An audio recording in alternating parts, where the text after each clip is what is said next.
Hoje eu quero pregar em cima de Apocalipse capítulo 21, versos 1 a 6. Apocalipse 21, 1 a 6.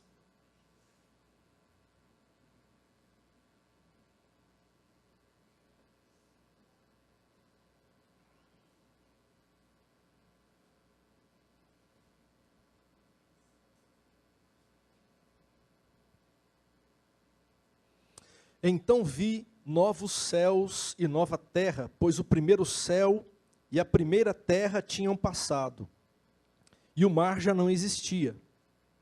Vi a cidade santa, a nova Jerusalém, que descia dos céus, da parte de Deus, preparada como uma noiva, adornada para o seu marido. Ouvi uma forte voz que vinha do trono e dizia: agora o tabernáculo de Deus está com os homens, com os quais ele viverá. Eles serão os seus povos. O próprio Deus estará com eles, e será o seu Deus. Ele enxugará dos seus olhos toda lágrima. Não haverá mais morte, nem tristeza, nem choro, nem dor, pois a antiga ordem já passou.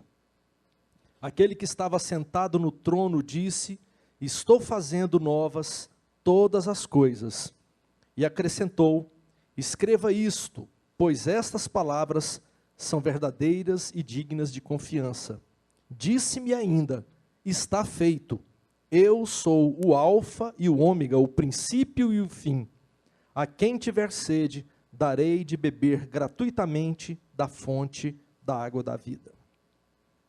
Obrigado, Senhor, pela tua palavra que temos aberta diante de nós. Oramos agora para que o Senhor, através do teu Espírito, fale ao nosso coração. É o nosso pedido, em nome de Jesus. Amém. Amém, gente? Bem, Apocalipse é um livro que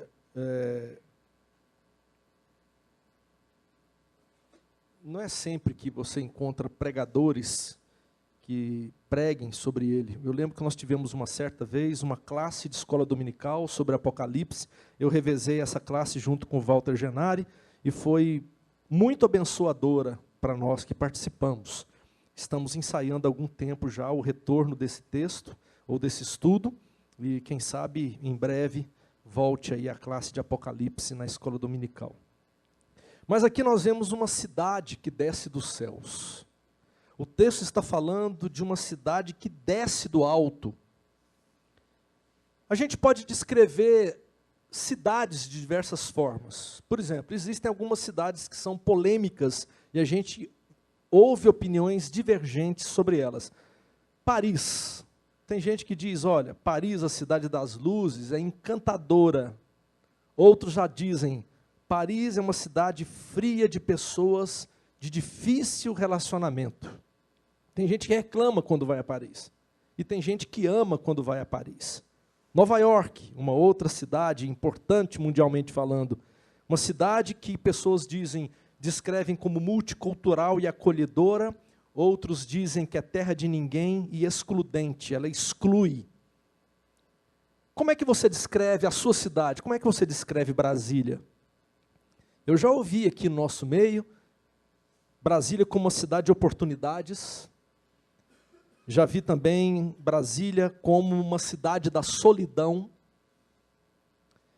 uma obra de arte a céu aberto, por causa da arquitetura da cidade, portanto, admirada por quem gosta da arquitetura, especialmente Niemeyer. Alguns dizem que é uma cidade acolhedora, outros dizem uma cidade fria. Algumas pessoas descrevem Brasília a partir da ótica do centro do poder político. Outros falam, Brasília é uma cidade cara. E nessas minhas andanças pelo Brasil, por onde eu passo, quando as pessoas ficam sabendo que eu sou de Brasília, perguntam, ah, então você é da cidade dos corruptos? Eu respondo, não, eu sou da cidade onde se reúnem aqueles que vocês, do seu estado, elegeram.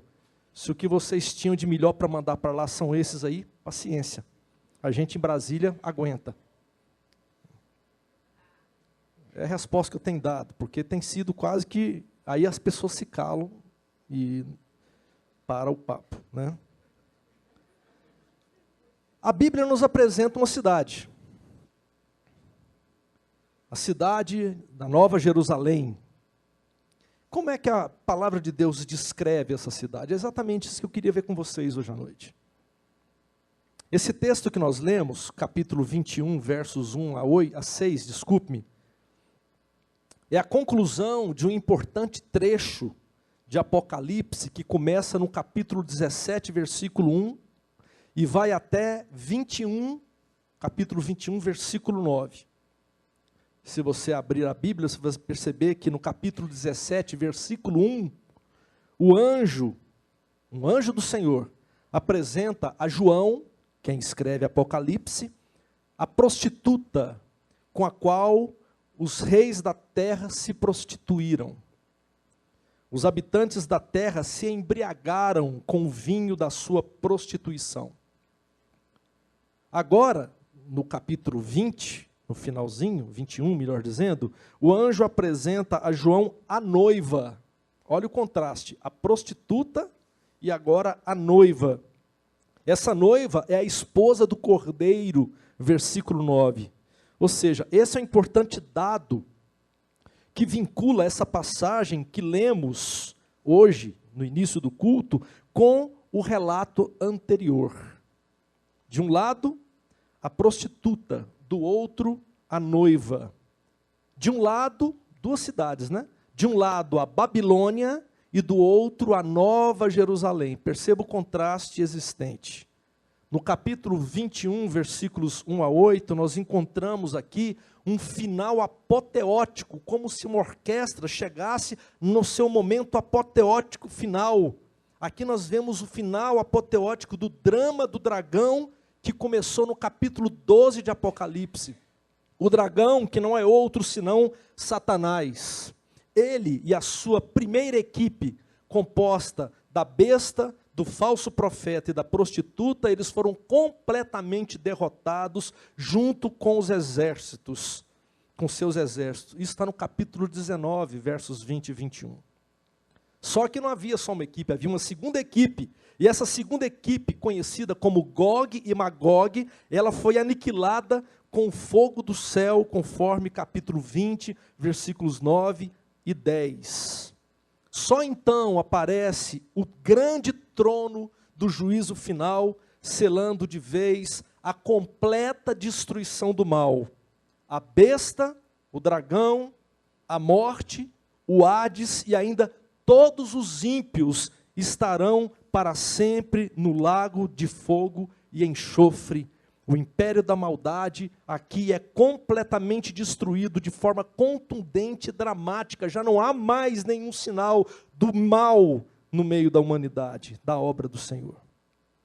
O antigo sistema, regido por Satanás, é completamente aniquilado. Surge então, aqui no capítulo 21, a cidade, a Nova Jerusalém. E João passa a descrever essa cidade da maneira como ele a viu. Então, o que nós estamos aqui focando nessa cidade, as características dessa cidade, o que João nos fala sobre a cidade que ele vê, tem a ver com todo esse drama que vem acontecendo, onde Satanás ele vai se levantando e operando no curso da história, mas o Senhor vence a obra de Satanás, derrota completamente, e todo o mal é lançado no lago de fogo e enxofre. Vamos ver alguns traços dessa cidade. Espero que seja uma palavra que alegre o nosso coração. Primeira questão que eu vejo. A Nova Jerusalém é uma cidade. Parece óbvio, né? Mas é importante a gente frisar isso. Às vezes, talvez você acha que um dia nós voltaremos para o jardim, para um jardim, o Éden. Se você pensa que um dia nós vamos voltar para o jardim, você está enganado. Se por outro lado você acha que nós iremos para um céu desencarnado, desmaterializado, onde almas vagam pelo espaço, não é essa a descrição bíblica. Se você acha que os salvos serão transformados em anjos e que pularão de nuvem em nuvem com suas roupas brancas, com as suas asinhas, com suas auréolas, tocando as suas harpas. Não é isso que as Escrituras dizem. O que a palavra de Deus nos diz é outra coisa. Porque esse pensamento, que abarca todas essas ideias que eu citei antes, é um pensamento grego dualista, que dividia o universo em dois domínios: o terreno, ou transitório, e o mundo espiritual eterno. Ou seja, a salvação, ela consistia em a alma voar do lado transitório e efêmero para o domínio da realidade eterna. Então, muitos dos pensamentos religiosos advêm desse pensamento, dessa ideia grega dualista, onde nós achamos que a matéria é má, o corpo é ruim, o que é matéria não presta, e nós precisamos então desencarnar. Os espíritas, inclusive, usam muito essa expressão: a pessoa não morre, ela desencarna, porque a sua alma agora vai para o lugar onde ele vai usufruir de belezas eternas. Não é isso que a Bíblia diz. Se você aprendeu assim, desculpe me dizer, mas está errado. O que nós encontramos na Bíblia é outra coisa. Apocalipse não termina com o fim do mundo. Eu lembro quando eu era criança, que eu aprendi com os meus colegas de turma, que o mundo se acabaria em fogo, seria o fim do mundo. No entanto, Apocalipse não termina com o fim do mundo, mas com o começo de um mundo novo e melhor. Interessante isso.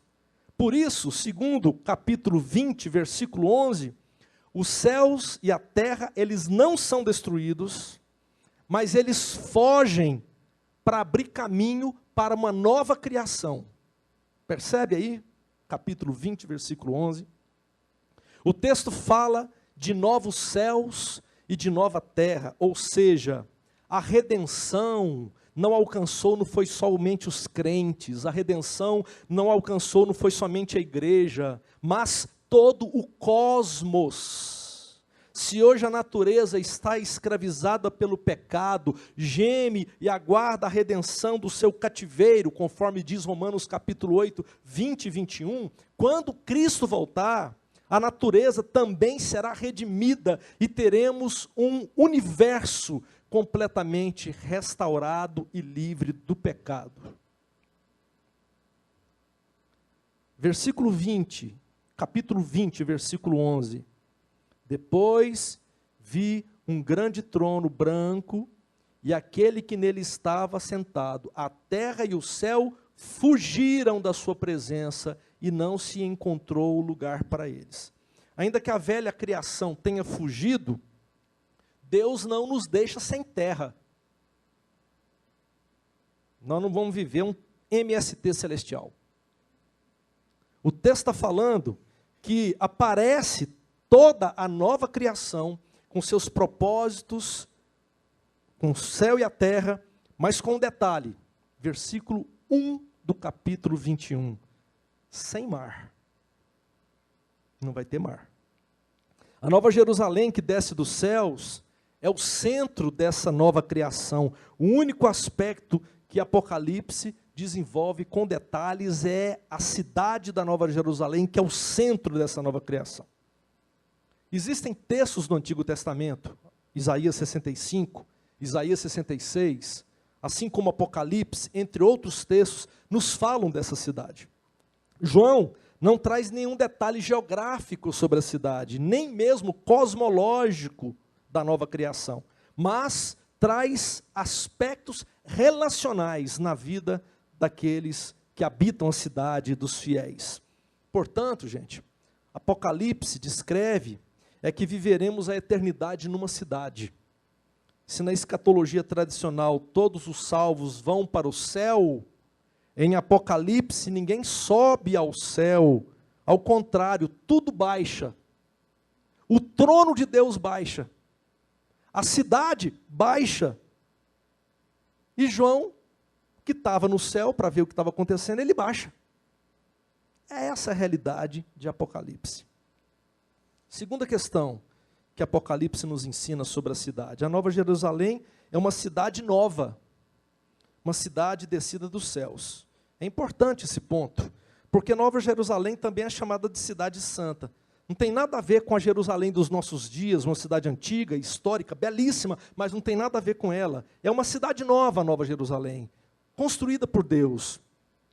Presta atenção, não é uma cidade resultado do progresso histórico, nenhuma conquista da humanidade, mas um dom de Deus e obra de sua graça divina.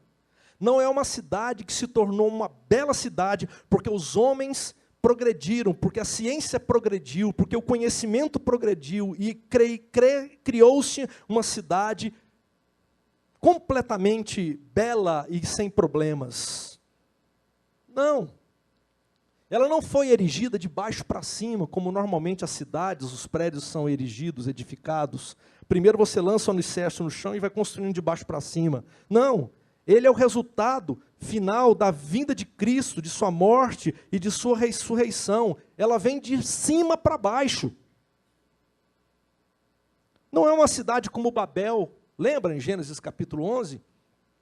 Babel é a primeira expressão do projeto opressor e expansionista na antiga Babilônia. Na soberba humana, os homens idealizaram uma cidade que alcançasse o céu por suas próprias forças e edificaram uma cidade, esse era o intuito, queriam estabelecer um império eterno, mas esse intento foi frustrado e todas as vezes que intentos como esse ressurgiram no correr da história, foram frustrados e sempre serão frustrados. A Nova Jerusalém, então, ela nos recorda que nenhuma cidade atual, nenhum sistema, nenhum governo dessa velha terra pode ser absoluto ou final. Todos estamos contaminados pelo pecado e nenhum cumpre plenamente a intenção de Deus para a humanidade. Ter os sistemas políticos, econômicos, sociais humanos como um bem absoluto, preste atenção, querendo que seja idêntico ao reino de Deus, é idolatria política. Idealizar em cima de homens, levantá-los como messias, redentores, é um grave pecado e ofensa ao Senhor. Nenhum homem, nenhum sistema político trará a Nova Jerusalém. A Nova Jerusalém desce dos céus, em total contraste com os nossos sistemas e sociedades atuais. É um projeto novo, é um projeto divino, totalmente diferente do que a gente pode imaginar. A nova criação não pode existir, não pode ser concebida sem a Nova Jerusalém. Nova Jerusalém aqui é apresentada como uma comunidade participativa de justiça, paz e igualdade, em comunhão genuína com Deus e com os demais. Terceiro, a Nova Jerusalém é uma cidade sob novos valores e sob novo sistema. Uma nova humanidade, como sociedade organizada, não é um amontoado de pessoas. A Nova Jerusalém não se parece em nada com as nossas cidades, onde pessoas conquistam seu espaço, na maioria das vezes explorando o seu semelhante, onde poucos vivem regalias e privilégios, enquanto que uma esmagadora maioria disputa um espaço mínimo e uma fatia mínima de recursos. Para os pobres não tem hospital, para os pobres não tem educação, para os pobres não tem cultura, não tem lazer, para eles é o que resta, porque tudo isso compete aos que têm muito, e esses são poucos. A Nova Jerusalém não tem nada a ver com essa realidade. A Nova Jerusalém nos ensina que se o homem tem seu encontro pessoal com Deus, esse encontro deve desembocar numa sociedade onde os problemas comunitários devem ser tratados e solucionados de uma maneira totalmente nova. No versículo 2 do capítulo 21, nós vemos que essa cidade foi preparada como uma noiva adornada para o seu marido. Para o leitor antigo era muito comum combinar cidades com figuras femininas. Babilônia capítulos 17 e 18 de Apocalipse, é uma mulher, é uma prostituta. Nova Jerusalém é uma noiva. O Cordeiro, que é Jesus, ama essa noiva. Essa figura nos mostra o amor de Deus e do Cordeiro pelos santos remidos. A noiva está ataviada para o seu prometido, com beleza e glória. Mas é interessante, essa noiva não se veste de luxo. Quem se veste luxuosamente é a prostituta, no capítulo 17, versículo 4. Ela está vestida de roupas caras, vestida de púrpura, escarlate, ela está adornada de ouro, pedras preciosas, pérolas. As suas vestes são provocantes e desejáveis, atiçando a volúpia e a luxúria humana. A noiva do Senhor, ela está vestida de linho fino, limpo, resplandecente, que são sinais da sua pureza, capítulo 19, versículo 8. Ela foi lavada e ela foi purificada no sangue do Cordeiro. E como noiva, seu maior adorno é a sua dignidade e a sua integridade. Eu fico vendo essas coisas na Bíblia e percebo como as noivas dos nossos dias perderam essa ideia. Noivas puras, dignas, íntegras, limpas para os seus noivos. As riquezas dessa noiva não são pessoais, são comunitárias, não são egoístas, mas ao bem comum de todos. A gente vê aqui como é que essa cidade ela se contrasta com os valores do mundo caído, mundo que nós vivemos. A sua ambição, se a gente pode dizer assim, é a sua pureza. O que a noiva do Senhor ambiciona é a pureza, a devoção e o amor ao noivo. Portanto, uma cidade preparada pelo Senhor, uma nova cidade, completamente diferente dos padrões que entendemos hoje.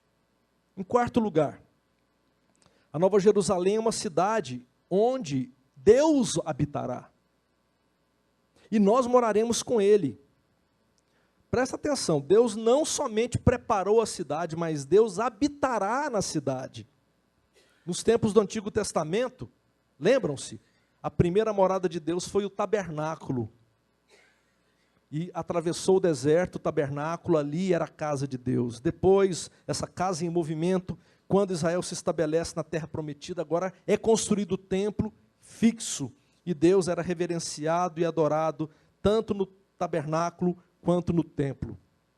O Novo Testamento nos mostra que a glória divina, por conta da rebeldia de Israel, abandonou o templo e regressou agora em Cristo Jesus.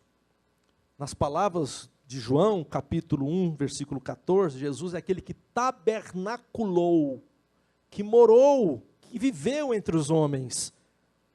Quando o Senhor agora se despede dos seus discípulos, o que ele faz? Ele anuncia a chegada do Espírito, a presença de Deus entre os homens. E a igreja recebe o Espírito, ele é batizada no Espírito, e o Espírito Santo, que agora habita a igreja, faz na igreja a presença de Deus nesse mundo. Ou seja, se é possível hoje dizer, Deus mora ali, isso significa que Deus mora entre o povo do Senhor, entre a igreja do Senhor. Por isso é que Paulo afirma que a igreja é o templo do Espírito Santo. Somos o santuário do Eterno. Percebe todo o movimento de Deus na terra? Onde é que Deus está? Onde é que Deus se encontra? Tabernáculo, templo, Jesus, Espírito Santo e hoje a igreja. Mas chegará o tempo em que uma nova realidade nos alcançará. Agora o tabernáculo de Deus está com os homens com os quais Ele viverá. Apocalipse 21. No futuro aguardado, a gente verá, nós veremos Deus face a face. Versículo 22, capítulo 22, versículo 4. A fé, presta atenção, é muito interessante essa ideia. A nossa fé certeza de coisas que se esperam, convicção de fatos que se não veem, ela será transmudada em visão.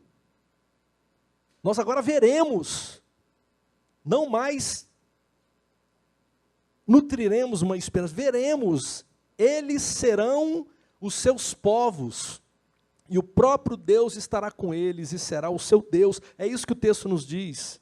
É interessante perceber que se em Apocalipse 4, João sobe ao céu, agora ele aterriza para se estabelecer na nova terra. E quando a cidade baixar, já não haverá mais as dicotomias com as quais nós estamos lidando hoje. O transcendente e o imanente, o sobrenatural e o natural, o acima e o abaixo. As esferas divinas agora vão coincidir perfeitamente na terra. Na vinda de Cristo, a aparência se alinha com a realidade. A eternidade vai invadir o tempo, e só quando a eternidade invadir o tempo é que nós descobriremos o sentido real da vida no tempo. Veremos a Deus e viveremos.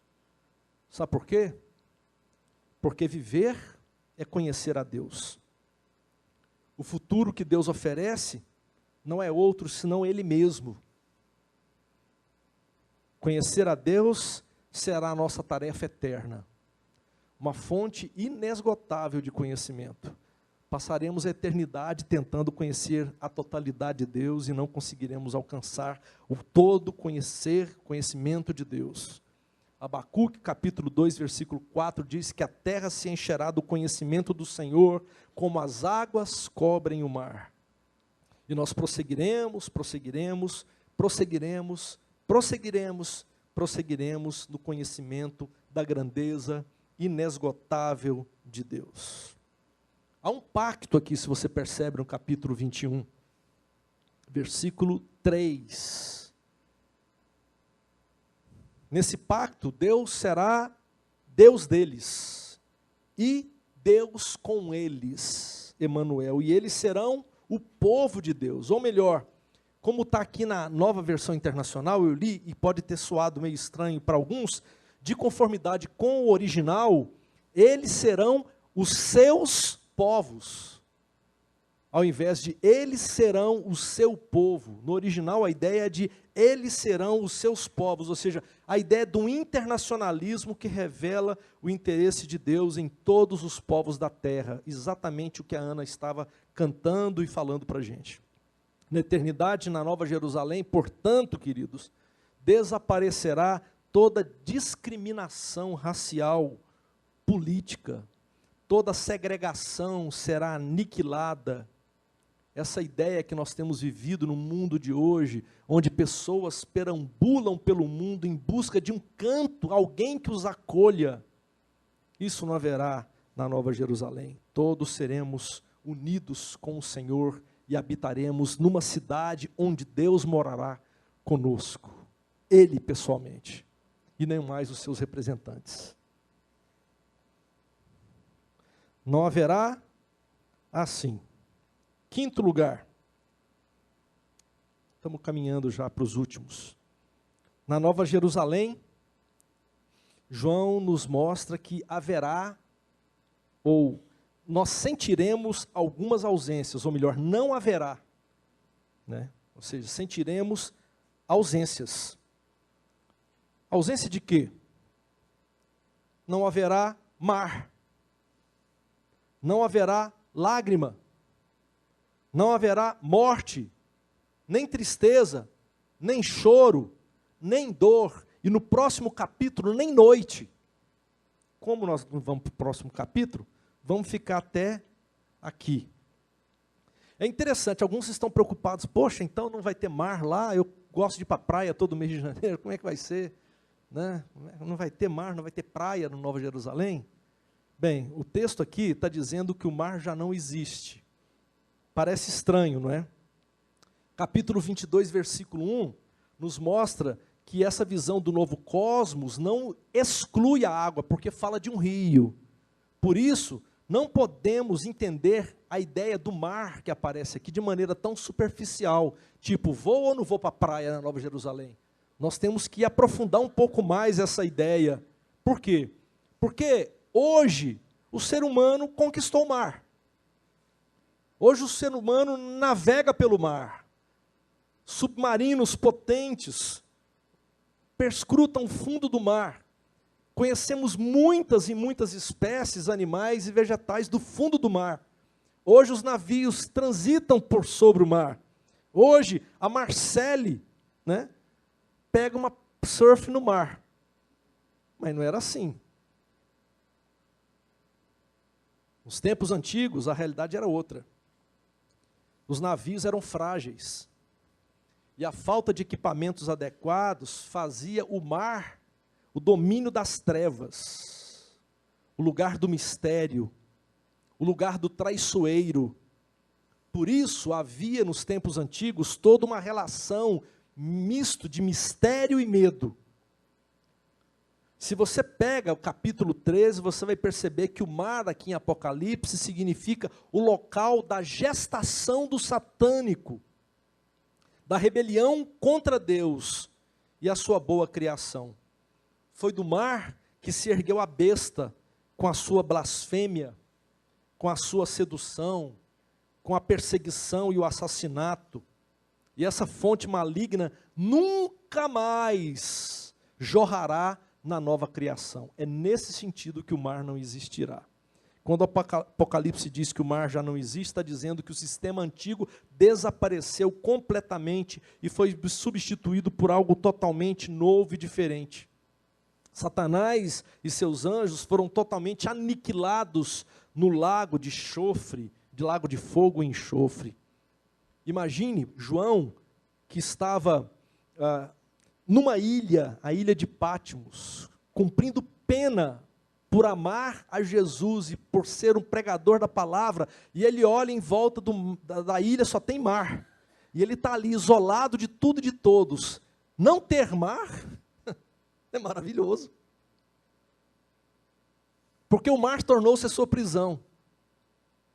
Percebe como é que existem ideias aqui por trás disso? Por isso, se abre diante do povo uma nova realidade. Quando Satanás, seus anjos, afundam no mar, no lago de fogo e enxofre, uma nova realidade se descortina. Por isso, no novo céu, na nova terra, não haverá dor.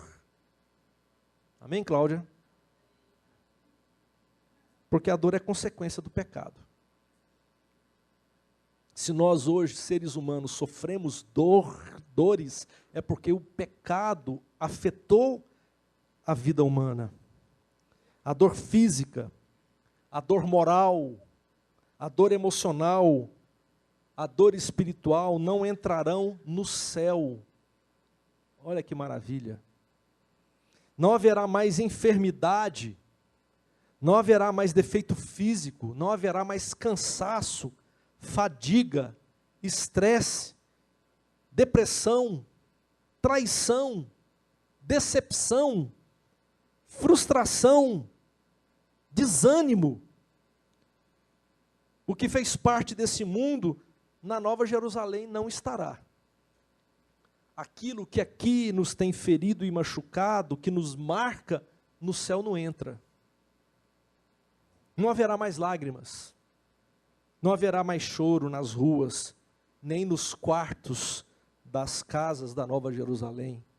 Ninguém vai mais ficar trancado no quarto chorando silenciosamente a sua angústia e a sua dor. Se aqui o choro tem sido uma realidade na nossa vida, se aqui choramos a nossa dor e a dor do outro, porque o pecado desfigura o ser humano criado à imagem e semelhança de Deus, lá na Nova Jerusalém, louvado seja o Senhor, estaremos livres disso para sempre. E Deus nos enxugará as lágrimas. Não haverá mais luto, nem morte na Nova Jerusalém. Aqui temos que lidar com essa triste realidade, resultado do pecado. O salário do pecado é a morte, mas no novo céu e na nova terra nós estaremos livres de ver aqueles que tanto amamos definhando por conta da idade ou por conta de alguma doença. A morte foi lançada no lago de fogo e enxofre, juntamente com Satanás e a sua turma. A morte vai morrer de uma vez por todas. Ela não mais nos atingirá. Nós seremos como nosso Senhor, revestidos de imortalidade. Se na Babilônia, onde Satanás governa, as vozes da vida são caladas, na Nova Jerusalém, a voz da morte se cala definitivamente. Que bênção.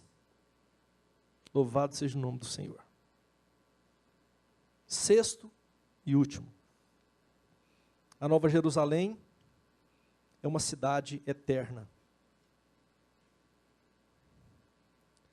No verso 5, o que está sentado no trono, ele diz: estou fazendo novas todas as coisas. E no verso 6, ele diz: está feito. Ué, estou fazendo ou está feito?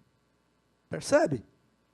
Versículo 5, estou fazendo. Versículo 6, está feito. Será que Deus resolveu todas as coisas na metade de um versículo?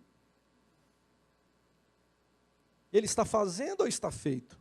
Aqui se apresenta a realidade de um Deus que está ativo no mundo. Um Deus que realiza a sua vontade.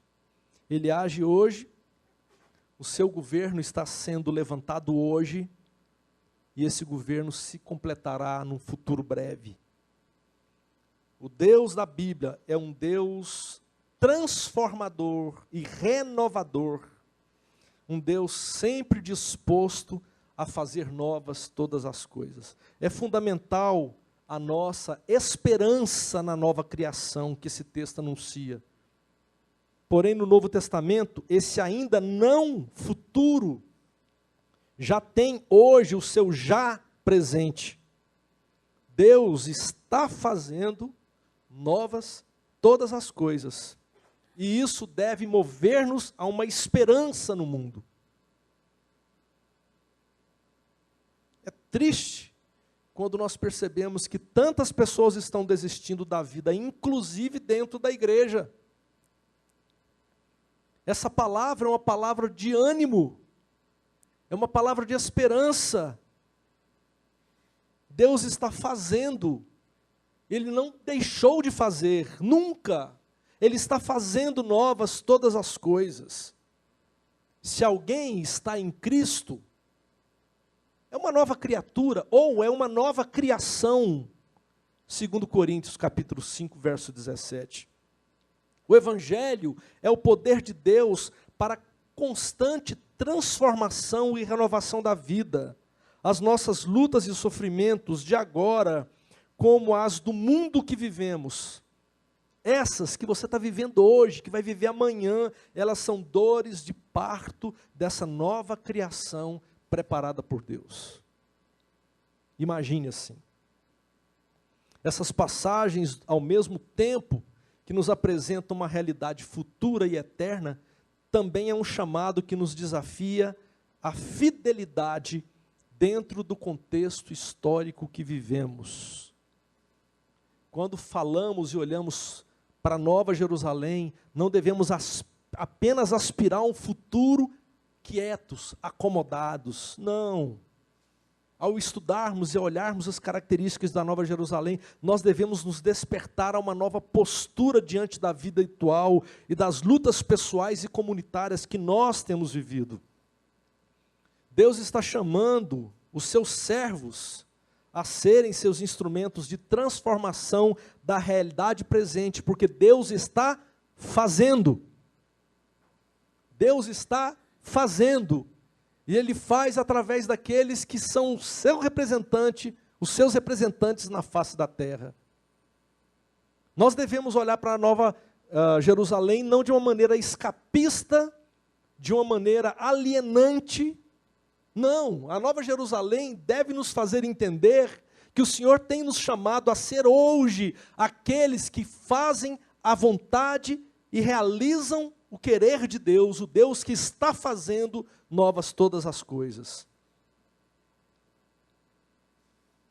Deus está nos chamando a sermos seus instrumentos de transformação da realidade presente, guiados pela palavra, movidos pelo Espírito, marchando pela história, de mão dadas com aquele que faz novas todas as coisas. Mas o mesmo Deus que diz, estou fazendo, ele também diz, feito está. Ou seja, é uma realidade futura e um presente certo.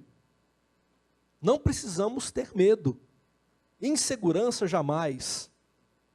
Um autor chamado Osborne, ele analisou o cumprimento do plano de Deus em 3 etapas muito interessantes.